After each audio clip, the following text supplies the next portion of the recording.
The second part of 9.6 is about using the quadratic formula to actually solve an equation, not just find out how many solutions it has.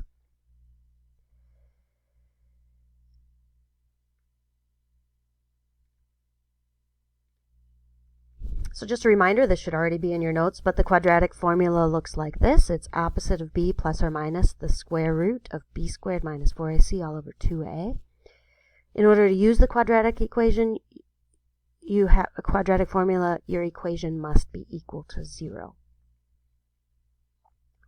Okay, so we're going to do example 1. We're going to use the quadratic formula to solve this equation.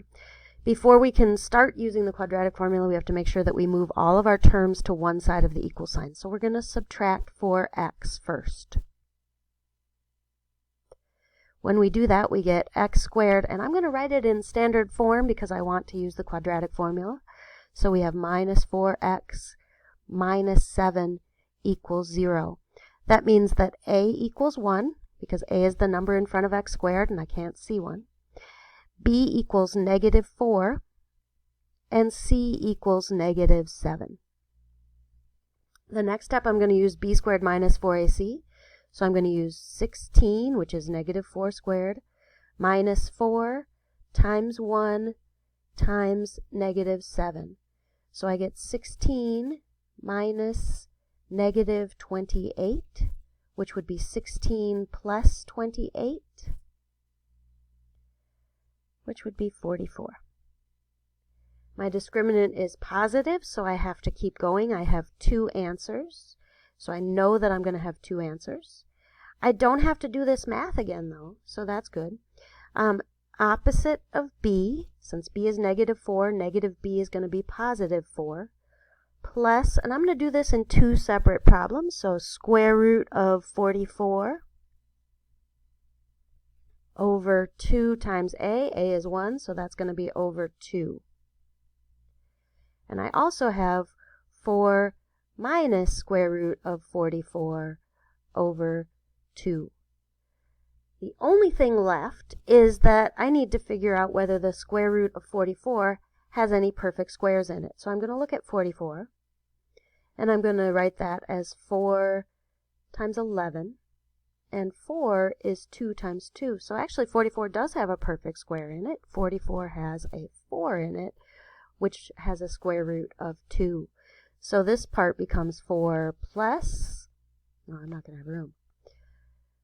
4 plus 2 root 11 divided by 2, and 4 minus 2 root 11 divided by 2. And then the last thing is, everybody can be divided by 2 here, so I have 2 plus square root of 11, and that's the final answer. And I have 2 minus the square root of 11, and that's a final answer.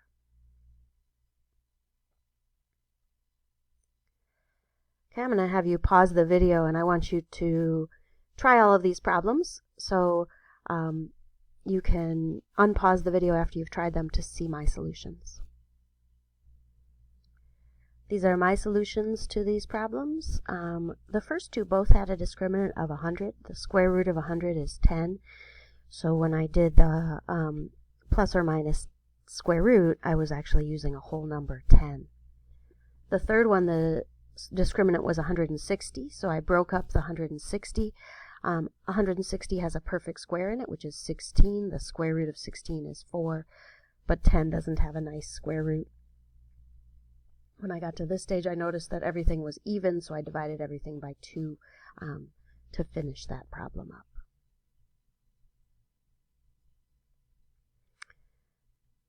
All right, this example has a height of a frog x seconds after it jumps off a rock. How many seconds is the frog in the air before it lands on the ground? So we would like to know the time when the height is 0. We want to know the x-intercept. That's a quadratic formula problem. For this one, though, we're going to have you use your calculator, so because we have some kind of weird numbers. So we have a is equal to negative 16, b is equal to 10, and c is equal to 0.75. So for discriminant, it's going to be b squared minus 4 times a times c. So when I grab my calculator and I do that math for the discriminant, I get 148. I want to show you a trick with your calculator. If I want to take the square root of my answer, I can type it in, but a kind of a shortcut is I can hit the square root button, and then I can hit second ands, which is the negative button, and it will take the square root of my answer. Okay, that's kind of an ugly number, 12.1655. Okay, so the discriminant, but it's positive, so I know that. And oh, I already took the square root of it. So the square root of the discriminant is going to be 12.66 something. Okay, no, I already did the square root. Sorry. Square root of the discriminant is going to be 12.66. So if I want to do the quadratic formula, I'm going to do opposite of b plus 12.66 divided by 2 times a would be negative 32. And I'm also going to do negative 10 minus 12.66 divided by negative 32.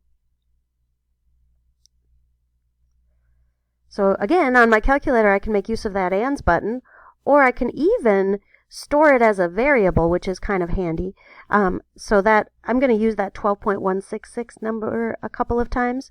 So the way I store it is I hit this store button, and I can type any letter I like. So then I hit enter, and now every time I type an A, it's going to be that whole big number.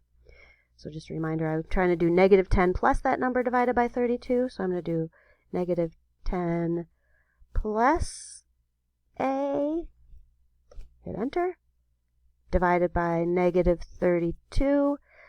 Now that answer, negative 0.6, would be before the frog even jumps. So this answer doesn't make any sense. I don't want an answer that happens before the frog even jumps. So I'm going to do the other answer. So that's going to be negative 10 plus A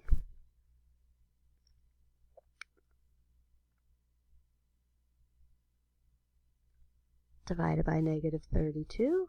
And that's also negative. What?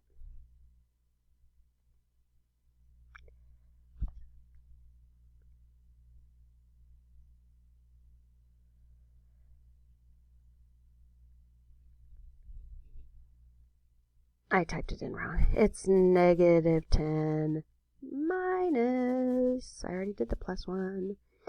And then I'm going to divide that by negative 32. And I get 0.69. So it takes the frog 0.69 seconds to land.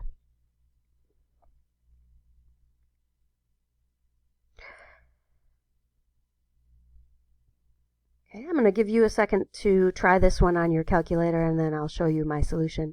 Try making use of the ands button. Try making use of the storing the variable button, because it really saves you typing, and it also saves you rounding mistakes along the way. Okay, when I did this problem on my calculator, the first thing I did was I did the discriminant, which is b squared minus 4ac. I got 119.2. So then I took the square root of that number using the ands button, which again is second minus sign. And then I stored that number using the stow button, and I stored it as A again. It just saved it in the same place as the other one, but now the other one isn't saved anymore. And then I did the opposite of B plus A. And then I did my answer divided by negative 32, which is 2A. And then I did negative 10 minus A, and then I did that divided by negative 32. One of these numbers doesn't make any sense. I can't have a negative time, so I'm just going to use 0.65 as the only acceptable answer, because that's the only one that's positive. The frog can't land before it jumps. All right, this whole section was about the quadratic formula, how important the discriminant is, how I would recommend that you do that first, and how to write your answers either with square root notation or as decimals using a calculator. All right, good luck.